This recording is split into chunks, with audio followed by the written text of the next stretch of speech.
یہی سے بخاری کی جلد نمبر 5 کا صفحہ نمبر 219 کتاب فضائل اصحاب النبی صلی اللہ علیہ وسلم، باب اسلام سعید بن زید،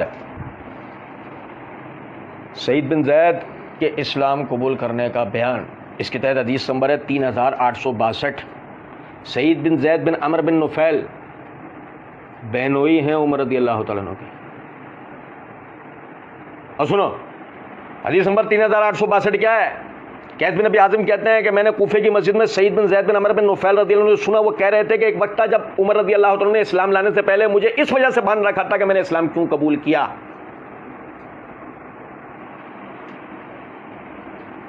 مرزا جی کیا ہے واقعہ سناؤ، تلوار لے کے نکلنے والا واقعہ کہانی تھی، جھوٹ گڑا ہوا تھا؟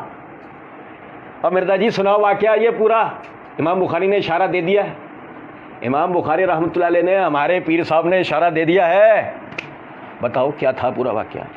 نہیں پتا، ہم سنائیں گے۔ پھر کوئی تمہارا ماں کا لال اٹھے تو صحیح، جو چیلنج کرے ہمیں اس کو چیلنج کرے۔ تمہارے وہ چائنا کے مجتہدین اٹھیں تو صحیح جو کہیں ضعیف ہے، ہمارے سامنے بیٹھ کے کہیں کہ ضعیف ہے، ہم ان کے سارے کے سارے دانت ہاضمے کی جگہ سے نکلوائیں۔ اللہ کا بڑا فضل و کرم ہے۔ سنیں ذرا بات، سعید بن زید بن عمر، اب ایک وہ وقت تھا اسلام لانے سے پہلے مجھے عمر نے باندھ رکھا تھا، وہ کیا واقعہ ہوا تھا؟ سنیں ذرا بات۔ یہ میرے ہاتھ میں مسند البزار ہے، اس کی جلد نمبر 1 کا صفحہ نمبر 400 سے لے کے اور 403 تک یہ حدیث نمبر 2289 279 نمبر حدیث ہے، یہ حدیث چل رہی ہے، سنیں گا ذرا بات۔ عمر رضی اللہ تعالیٰ عنہ کے غلام اسلم وہ بیان کرتے ہیں کہ عمر رضی اللہ تعالیٰ عنہ نے فرمایا کیا تم چاہتے ہو کہ میں تم کو بتاؤں کہ میرے اسلام کی ابتدا کیسے ہوئی؟ ہم نے کہا جی۔ تو عمر رضی اللہ تعالیٰ نے کہا میں رسول اللہ صلی اللہ علیہ وسلم پر سب لوگوں سے زیادہ شدت رکھنے والا تھا۔ ایک روز سخت گرمی کے دنوں میں دوپہر کے وقت مکے کی ایک گلی میں جا رہا تھا کہ قریش کا ایک شخص مجھ سے ملا اور کہنے لگا اے ابن خطاب کہاں جاتے ہو؟ تم اپنے کو ایسا خیال کرتے ہو حالانکہ یعنی کہ مخالف اسلام، حالانکہ یہ اسلام تو خود تمہارے گھر میں آ چکا ہے۔ میں نے کہا یہ کیا کہہ رہے ہو؟ تو اس نے کہا تمہاری بہن نے اپنا مذہب تبدیل کر لیا ہے۔ یہ سن کر میں غضبناک ہو کر لوٹا۔ اس وقت رسول اللہ صلی اللہ علیہ وسلم کا طریقہ تھا کہ ایک دو آدمیوں کو جو مسلمان ہو جاتے تھے ان کے آپ ایک شخص کی کفالت میں دے دیا کرتے تھے، جس کو قوت ہو وہ اس کی کفالت میں وہ رہتے اور اس کے کھانے میں سے کھاتے تھے۔ چنانچہ میری بہن کے شوہر کی کفالت میں بھی 2 آدمی دے دیے گئے تھے۔ میں نے وہاں آ کر دروازہ کھٹکھٹایا، کسی نے پوچھا کون؟ میں نے کہا ابن الخطاب، اور کچھ لوگ بیٹھے ہوئے ایک صحیفے میں سے پڑھ رہے تھے۔ میری آواز سن کر جلدی سے منتشر ہو گئے اور گھبراہٹ میں وہ صحیفہ بھی چھوڑ دیا یا بھول گئے۔ پھر میری بہن نے دروازہ کھول دیا، میں نے جو کچھ میرے ہاتھ میں آیا اٹھا کر اس کو مارنا شروع کیا، یہاں تک کہ اس کا خون بہنے لگا۔ جب اس نے خون دیکھا تو رونے لگی اور کہا اے ابن خطاب تم جو کچھ کر سکتے ہو کرو، میں تو مسلمان ہو چکی ہوں۔ میں اسی غصے کی حالت میں ایک تخت پہ جا کر بیٹھ گیا اور مکان کے ایک طرف رکھی کتاب دیکھتا رہا۔ میں نے پوچھا یہ کون سی کتاب ہے، مجھ کو دے۔ اس نے کہا میں تم کو یہ کتاب نہ دوں گی کیونکہ تم اس لائق نہیں ہو کہ تم نہ تو غسل جنابت کرتے ہو نہ پاک ہوتے ہو، اور اس کتاب کو پاک لوگوں کے سوا کوئی نہیں چھو سکتا۔ میں ان سے جھگڑتا رہا حتیٰ کہ انہوں نے مجھ کو کتاب دی، اس میں بسم اللہ الرحمن الرحیم میں نے پڑھی تو میں آپا کھو گیا، میں بے خود ہو گیا اور میرے ہاتھ سے کتاب وہیں گر گئی۔ جب میرا دل قابو میں آیا تو اس میں آیت سبح للہ ما فی السماوات والارض وہو العزیز الحکیم دیکھی، اور جب میں اللہ عز و جل کے ناموں میں سے کسی نام پر پہنچتا تو میں بے خود ہو جاتا، آپے سے باہر ہو جاتا، یہاں تک کہ آیت آمنوا باللہ ورسولہ وانفقوا مما جعلکم مستخلفین فیہ، یہاں تک کہ میں نے ان کنتم مومنین، پس یعنی وہاں تک پڑھا، پس میں نے کہا اشہد ان لا الہ الا اللہ، میں نے کہا میں گواہی دیتا ہوں اللہ کے سوا کوئی الہ نہیں، واشہد ان محمد رسول اللہ، اور میں گواہی دیتا ہوں کہ محمد اللہ کے رسول ہیں۔ پر لوگ نکل آئے اور میری بات سن کر باوجہ خوشی کے تکبیر کہنے لگے اور اللہ عز و جل کی حمد کی۔ پھر کہا اے ابن خطاب تم کو بشارت ہو، اس لیے کہ رسول اللہ صلی اللہ علیہ وسلم نے پیر کے دن یہ دعا کی تھی اے اللہ 2 شخصوں میں سے ایک یعنی عمر بن ہشام یا عمر بن خطاب سے اسلام کو غلبہ دے، اور ہم امید کرتے ہیں کہ رسول اللہ صلی اللہ علیہ وسلم کی دعا تمہارے ہی لیے تھی، بس تم کو خوشخبری دیتے ہیں۔ جب ان لوگوں نے میرا دل کا ارادہ جان لیا تو میں نے ان سے کہا مجھ کو رسول اللہ صلی اللہ علیہ وسلم کا مقام بتاؤ، گھر بتاؤ، رہائش بتاؤ۔ ان لوگوں نے کہا کہ رسول اللہ صلی اللہ علیہ وسلم صفہ کے نیچے ایک مکان میں ہے۔ میں وہاں آیا اور دروازہ کھٹکھٹایا، کسی نے پوچھا کون ہے؟ میں نے کہا ابن الخطاب۔ چونکہ لوگ میری سختی رسول اللہ صلی اللہ علیہ وسلم کی نسبت جانتے تھے، میرے اسلام لانے کی ان کو خبر نہ تھی، اس وجہ سے کسی نے دروازہ کھولنے کی جرت نہیں کی۔ رسول اللہ صلی اللہ علیہ وسلم نے فرمایا دروازہ کھول دو، اگر اللہ تعالیٰ ان کے ساتھ بھلائی چاہتا ہے تو ان کو یعنی کر دے گا. لوگوں نے دروازہ کھول دیا اور دو آدمیوں نے میرے بازو پکڑ لیے. میں نبی صلی اللہ علیہ وسلم کے قریب آیا.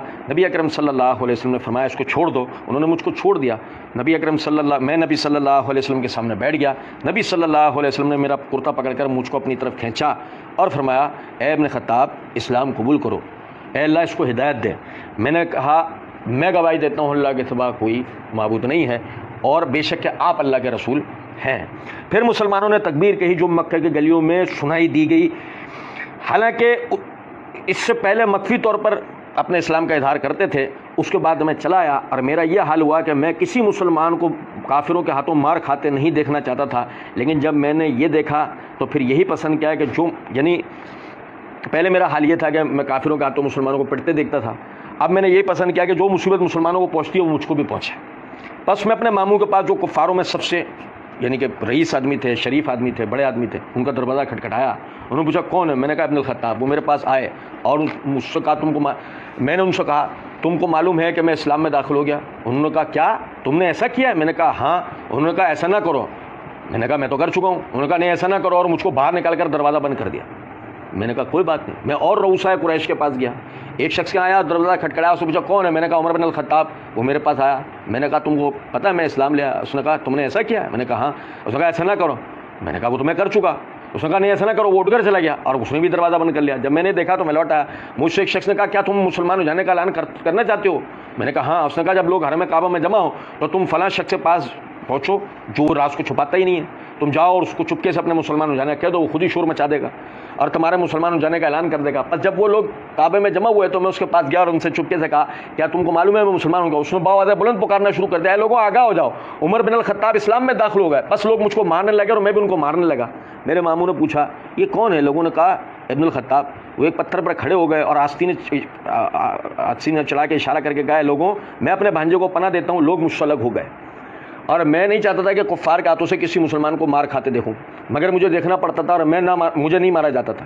میں نے کہا یہ کچھ نہیں ہوگا, حتیٰ کہ مجھ کو بھی وہی تکلیف پہنچے جو مسلمانوں کو ہے. میں خاموش رہا جب کہ لوگ حرم کعبہ میں جمع ہوئے. میں اپنے ماموں کے پاس آیا اور آ کر کہا سنیے. انہوں نے کہا کیا سنوں؟ میں نے کہا میں آپ کی پناہ واپس کرتا ہوں. انہوں نے کہا میرے بھانجے ایسا نہ کرو. میں نے کہا نہیں ایسے ہی ہوگا. انہوں نے کہا تم کو اختیار ہے جو چاہو کرو. اس کے بعد میں مارتا اور مارے کھاتا یہاں تک کہ اللہ تعالیٰ نے اسلام کو غلبہ دیا. یہ ماموں عاص بن وائل سہمی تھا. یہ پورا واقعہ ہے جس کی بعض جزویات بعض محدثین نے اپنی کتب میں درج کی. اور ذرا سنیں, یہ میرے ہاتھ میں معجم الاوسط ہے. اس کی جلد نمبر 2 کا صفحہ نمبر 74-75 ہے, حدیث نمبر 1293 ہے. عبداللہ بن عمر رضی اللہ تعالیٰ فرماتے ہیں انہ آتا النبی صلی اللہ علیہ وسلم قال یا رسول اللہ لا ادعو مجلسا جلسته فی الکفر الا اعلنت فی الاسلام. کہا کہ اللہ کے رسول صلی اللہ علیہ وسلم میں جو بھی کفار کی مجلسوں میں جاؤں گا میں وہاں اسلام کا اعلان کروں گا. فات المسجد فی بطون قریش متحلقۃ. تو میں مسجد حرم میں آیا اور وہاں قریش جو ہے حلقہ بنا بیٹھے ہوئے تھے. فجعل یعلن الاسلام ویشهد ان لا الہ الا اللہ وان محمد رسول اللہ. میں نے وہاں پر اسلام کا اظہار کیا, میں نے وہاں پر یعنی اسلام کا اپنا اعلان کیا اور میں نے لا الہ الا اللہ محمد رسول اللہ کی گواہی دی. فصار المشرکون, مشرکین نے مجھے گھیر لیا. فجعلوا یضربونہ ویضربوہم, وہ مجھے مارنے لگے میں ان کو مارنے لگا. فلما تکاثروا علیہ, جب ان کی تعداد بڑھنے لگی, خلصہ الرجل, ایک شخص نے مجھے بچایا. فقلت لعمر, عبداللہ بن عمر کہتے ہیں میں نے اپنے والد سے کہا من الرجل الذی خلصک من المشرکین, وہ جس نے آپ کو مشرکین سے بچایا وہ کون تھا؟ قال ذاک العاص بن وائل السہمی, وہ عاص بن وائل السہمی تھا. عمر رضی اللہ تعالیٰ عنہ وہ کفار کی مجلسوں میں اعلان کرتے ہیں اپنے اسلام کا اور وہ نام نہیں لیتے اسلام کا, اس بنا پر انہیں مارتا ہے. آپ میری بات سمجھیں, میں ایک نقطے کی طرف آپ کو توجہ دلا رہا ہوں, اس کو سمجھنا بے انتہا ضروری ہے. دیکھیں یہ مسند البزار ہے, اس کی یہ جلد نمبر 1 کا صفحہ نمبر 260 اور 261 ہے, حدیث نمبر 156 ہے. عبداللہ بن عمر رضی اللہ تعالیٰ عنہ کہتے ہیں کہ جب عمر رضی اللہ تعالیٰ نے اسلام قبول کیا تو آپ نے کہا لوگوں میں سب سے زیادہ باتوں کو پھیلانے والا کون ہے, باتوں کو شائع کرنے والا کون ہے؟ تو لوگوں نے کہا جمیل بن معمر. عمر رضی اللہ تعالیٰ عنہ چلے اور میں بھی ان کے پیچھے پیچھے چلا. میں اس وقت لڑکا تھا, جو کچھ دیکھتا اس کو سمجھتا تھا. عمر رضی اللہ تعالیٰ نے جمیل بن معمر کے پاس گیا اور کہا ہے جمیل تم کو معلوم ہے کہ میں اسلام لیا؟ اللہ کی قسم آپ کے کچھ نہ کہ آپ ابھی کچھ کہنے بھی نہ پائے تھے کہ جمیل کھڑا ہوا اور چادر گھسیٹتے ہوئے چلا. عمر رضی اللہ عنہ اس کے پیچھے پیچھے گئے. میں بھی اپنے والد کے ساتھ تھا. جمیل مسجد کعبہ کے دروازے پہ کھڑا ہو گیا اور بلند آواز سے چلا کر کہنے لگا اے گروہ قریش عمر بے دین ہو گیا ہے. عمر رضی اللہ تعالیٰ عنہ نے جواب میں کہا تو جھوٹ کہتا ہے، تو جھوٹ کہتا ہے، میں نے تو اسلام قبول کیا ہے. سمجھے ہیں بات؟ کوئی نہیں. مسئلہ یہ نہیں ہے، بنیادی مسئلہ یہ ہے کہ عمر رضی اللہ تعالیٰ عنہ اسلام کا اظہار کر رہے ہیں، مذہب پرستی کا اظہار کر رہے ہیں، اور وہ الزام لگا رہے ہیں کہ اس نے مذہب پرستی ترک کی ہے. کچھ بات آ رہی ہے سمجھ میں؟ تو جھوٹ کہتا ہے، میں بے دین نہیں ہوا، میں بے دین نہیں ہوا، میں نے اسلام قبول کیا. پھر لوگوں نے حضرت عمر پہ شورش کی اور ان کو مارنے لگے، اور حضرت عمر بھی لوگوں کو مارنے لگے، حتیٰ کہ سورج سروں پہ آ گیا، دوپہر ہو گئی. عمر رضی اللہ عنہ تھک گئے، لوگوں نے ان پہ حملہ کیا. عمر کہنے لگے جو کچھ تم سے ہو سکے اللہ کی قسم تم کرو، اگر ہم 300 ہوتے تو ہم کعبہ کو تمہارے لیے چھوڑ دیتے یا تم ہمارے لیے. اگر ہم 300 ہوتے، اور بھائی میرے بدر میں 313 ہی تو تھے. وہ کہتا ہے آج اگر ہم 300 کی تعداد میں ہوتے نا، کیونکہ سننا ذرا بات کو، جب جن دنوں کے یہ واقعات چل رہے ہیں، اور سنیں جن دنوں کے واقعات چل رہے ہیں ان دنوں کا ایک میں آپ کو بتاتا ہوں. یہ میرے ہاتھ میں معجم الکبیر ہے، امام طبرانی کی، اس کی جلد نمبر 6 کا صفحہ نمبر 48 ہے، حدیث نمبر 12300 ہے. ابن عباس رضی اللہ تعالیٰ عنہ فرماتے ہیں. بھائی کون ہے ابن عباس؟ عبداللہ بن عباس، چچا عباس کے بیٹے. وہ کہہ رہے ہیں اسلم مع نبی صلی اللہ علیہ وسلم 39 رجلا و امرأۃ، 39 مرد اور عورتیں، 40 میں ایک کم 39، 39 مرد اور عورتیں نبی صلی اللہ علیہ وسلم کے پاس، یعنی پاس ایمان لے کے آئیں، آپ کے ساتھ ایمان لے کے آئیں. واسلم عمر تمام ال40، عمر رضی اللہ تعالیٰ عنہ مسلمان ہوئے اور 40 کی عدد کو پورا کیا. پس اللہ رب العزت نے آیت نازل فرمائی یا ایھا النبی حسبک اللہ ومن اتبعک من المؤمنین، اے اللہ اے نبی اللہ آپ کو کافی ہے اور مومنین میں سے ہر اس شخص کو جو آپ کی اتباع کرنے والا ہے. اور اگر مثال کے طور پر واو کو تفسیریہ مانا جائے تو آیت کے معنی یہ ہوں گے یا النبی حسبک اللہ ومن اتبعک من المؤمنین، اے نبی اکرم صلی اللہ علیہ وسلم اللہ آپ کو کافی ہے اور آپ کے پیروکار مومنین آپ کو کافی ہیں. تو یہاں اللہ رب العزت نے عمر رضی اللہ تعالیٰ عنہ کے اسلام کو قبول کرنا، وہ 40 افراد جو آپ کے ساتھ ہیں ان کو آپ کا ساتھ تعاون کرنے والا اور دین کا حمایتی اور مددگار قرار دیا. یہی وجہ ہے. آپ دیکھیں ابھی ہم نے اس تفصیلی واقعے کے اندر بھی جس عبارت کو پڑھا ہے، یہ میرے ہاتھ میں مستدرک کے حاکم ہے، اس کی جلد نمبر 4 کا صفحہ نمبر 181 ہے، حدیث نمبر 4484 ہے. ہم نے عبداللہ بن مسعود کا صحیح بخاری کے اندر پڑھا. عمر رضی اللہ تعالیٰ عنہ کے اسلام قبول کرنے کے بعد سے مسلمانوں کو عزت ملنا شروع ہوئی ہے. بھائی میرے وہ دیکھ لو عمر رضی اللہ تعالیٰ عنہ کی بہادری، آگے بڑھ کے اسلام کا اعلان کرنا. یہ گھر میں اس لیے نہیں بیٹھے ہیں جا کے اس وقت کہ آپ ڈر گئے تھے، آپ اس وقت جا کے گھر میں اس لیے بیٹھے ہیں کہ باقاعدہ بنو سہم نے آپ کے لیے کیا کہنا شروع کر دیا تھا کہ یہ بے دین ہو گیا. وہ اصل بات کا اقرار نہیں کر رہے کہ یہ مسلمان ہو گیا. اصل ابن عباس رضی اللہ تعالیٰ عنہ سے مروی ہے، وہ کہتے ہیں نبی اکرم صلی اللہ علیہ وسلم نے فرمایا اللہم اعز الاسلام بعمر، اے اللہ اسلام کو عمر کے ذریعے عزت عطا فرما. کیا دیکھ رہے تھے عمر میں ایسا جو یہ دعا کر رہے تھے؟ عمر اگر بزدل تھے، عمر اگر ڈرپوک تھے تو اللہ کے رسول یہ دعا کیوں کر رہے تھے؟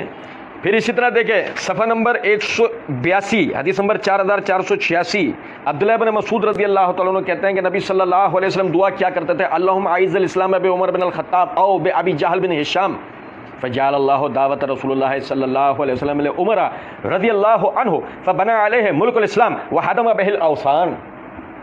کیا کہا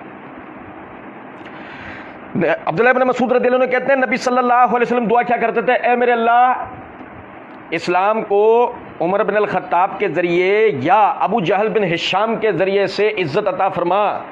اللہ تعالیٰ نے نبی صلی اللہ علیہ وسلم کی دعا کو عمر رضی اللہ تعالیٰ عنہ کے حق میں قبول کیا. بس اللہ تعالیٰ نے عمر رضی اللہ تعالیٰ عنہ کے ذریعے اسلام کی سلطنت کو بلند کیا اور کفر کے سارے بتوں کو پاش پاش کر دیا. مرزا جی نے کہا سنیوں کو بات کیسے ہضم ہوگی کہ انہیں تو جھوٹی کہانیاں کرائی گئی ہیں کہ جب اسلام قبول کیا تو وہ تلوار لے کر باہر آ گئے اور انہوں نے تو یہ باتیں کرنی شروع کی. اور کتنے بھی نہیں لکھا ہوا ہے پائی اللہ کو لو ڈر جاؤ کیڑی کہانیاں کروا دے پیو، جو لکھا ہے وہ وہی ہے جو بخاری میں ہے. یہ سنی مرزا جی ڈوب کے مر جاؤ، بخاری میں بھی ہے، بخاری میں بھی ہے، مستدرک حاکم میں بھی ہے، معجم الکبیر کے اندر بھی ہے، معجم الاوسط میں بھی ہے، اسد الغابہ میں بھی ہے، طبقات الکبریٰ امام ابن سعد میں بھی ہے، مصنف عبدالرزاق میں بھی ہے، مصنف ابن ابی شیبہ میں بھی ہے۔ وقت زیادہ ہو گیا ہے، ہم نے تو آپ کو صرف بتایا یہ ہے کہ ثابت شدہ بات کو صرف آپ نے اس لیے جھٹلایا کہ آپ کے فرنگی شوہر نے اس واقعے کو بیان کرا کہ بخاری میں لکھا وہ ڈر کے چھپ گئے۔ ڈر کے چھپ کے نہیں بیٹھے، وہ بزدلی کے ایسے نہیں بیٹھے۔ یہ جو روایت میں نے آپ کو مسند البزار سے پڑھ کے سنائی ہے، اور سنو، امام حاکم رحمۃ اللہ علیہ کہتے ہیں ھذا حدیث صحیح علی شرط مسلم، یہ حدیث مسلم کی شرط کے اوپر صحیح ہے۔ امام حاکم کہتے ہیں یہ حدیث مسلم کی شرط کے اوپر صحیح ہے۔ اور ذرا سننا ذرا بات کو، مرزا جی مسئلہ نمبر 157 پارٹ 2 کے اندر کہتے ہیں امام حاکم نے بھی اس حدیث کو صحیح کہا اور امام ذہبی نے بھی ان کی موافقت کی۔ حاکم کی تصحیح تو آپ کے لیے حجت تھی، پھر یہ کہانیاں کیسے بن گئیں؟ پھر یہ کہانیاں کیسے بن گئیں؟ بخاری کی روایتیں تو آپ کے نزدیک حجت تھیں، پھر وہ کہانیاں کیسے بن گئیں؟ اور سنو ذرا بات کو، عبداللہ بن عباس رضی اللہ تعالیٰ عنہ فرماتے ہیں مستدرک حاکم کی یہ جلد نمبر 4 کا صفحہ نمبر 1850 ہے۔ عبداللہ بن عباس رضی اللہ تعالیٰ عنہ فرماتے ہیں جب عمر رضی اللہ عنہ مسلمان ہوئے تو مشرکین نے کہا آج ہماری آدھی قوم جاتی رہی، آج ہماری آدھی قوم جاتی رہی۔ آپ اندازہ کریں۔ اچھا جناب علی، اور سنیں اور سنیے گا ذرا بات، یہ ایک آخری روایت پڑھ کے بات ختم کر رہا ہوں۔ یہ میرے ہاتھ میں معجم الکبیر ہے، اس کی جلد نمبر 4 کا صفحہ نمبر 501 503 ہے۔ عبداللہ بن مسعود رضی اللہ عنہ کی بخاری والی روایت، مسلمانوں کو عزت ملی ہی عمر کے اسلام قبول کرنے کے بعد ہے۔ زید بن عمر بن نفیل کہتے ہیں اسلام قبول کرنے سے پہلے مجھے عمر باندھ کے مارتے تھے۔ کیا واقعہ تھا؟ یہ اشارے تھے ان روایتوں کے۔ اور سنیں ذرا بات، یہ معجم الکبیر کی جلد نمبر 4 کا صفحہ نمبر 501 حدیث نمبر 8718۔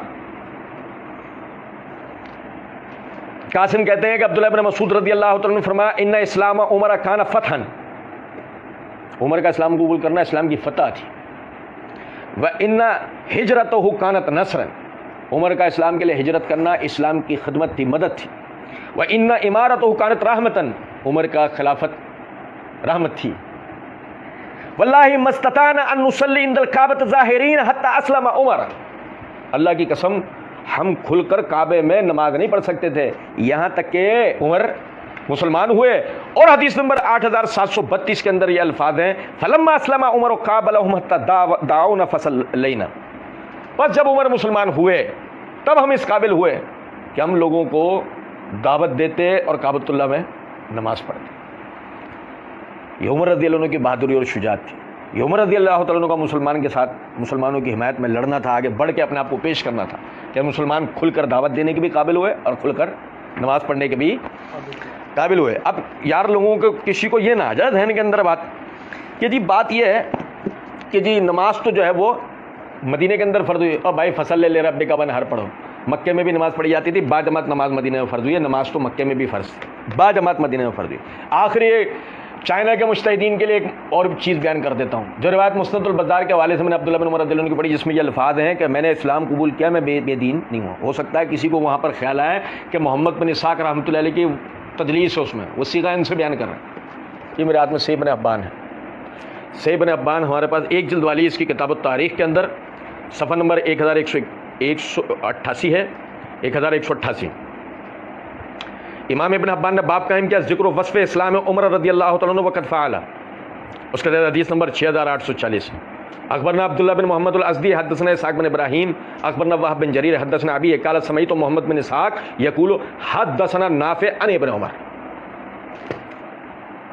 یہ امام محمد بن اسحاق رحمۃ اللہ علیہ کی تہذیب بھی اس روایت کے اندر ثابت ہے، تو الحمدللہ اس روایت میں کوئی شک و شبہ باقی نہیں رہتا۔ یہ میرے ہاتھ میں طبقات الکبریٰ امام ابن سعد کی، اس کی جلد نمبر 2 کا صفحہ نمبر 177 ہے۔ ابن عباس رضی اللہ تعالیٰ عنہ اور عبد الرحمن بن ابی لیلہ، دو الگ سندوں سے ایک روایت۔ جس وقت عثمان رضی اللہ تعالیٰ عنہ شہید ہو گئے تو کہتے ہیں کہ میں نے علی رضی اللہ تعالیٰ عنہ کو کہتے سنا، نہ میں نے ان کو قتل کیا نہ میں نے قتل کا حکم دیا، قد غلبت، مجھ پر غلبہ ہو گیا، مجھ پر غلبہ ہو گیا، مجھ پر غلبہ ہو گیا، یہ بات آپ نے 3 مرتبہ ارشاد فرمائی، یہ بات آپ نے 3 مرتبہ، صرف کہنا مقصود یہ ہے۔ اب یہاں محققین و مناظرین ہمیں بتائیں علی پر کس کا غلبہ ہو گیا؟ علی پر کن کا غلبہ ہو گیا؟ بہادر اور شجاع علی پر کن کا غلبہ ہو گیا؟ ہاں، اب لفظوں کے معنوں پر، اب پس منظروں پر بحث ہوگی نہیں ہوگی؟ ہوگی بے شرمو، اب ہوگی۔ عمر کی باری میں کیا ہو گیا تھا؟ اور سنو،